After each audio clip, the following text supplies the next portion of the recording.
In this tutorial, we're going to see if it is possible to see the last seen on WhatsApp if they have hidden it from you.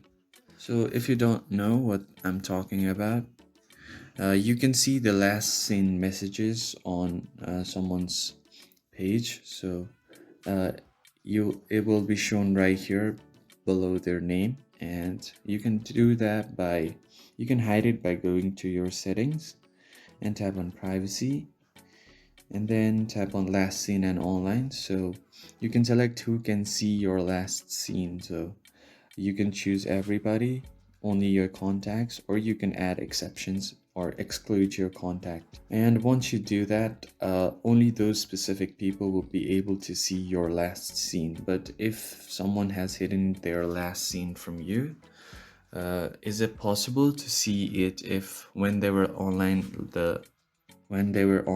last? Some people might suggest you to download some sort of a third-party apps like WhatsApp admins and other stuff like this last seen. But let me tell you, these websites or these apps do not work. They are not compatible with WhatsApp, so WhatsApp doesn't let any third-party apps to access its information.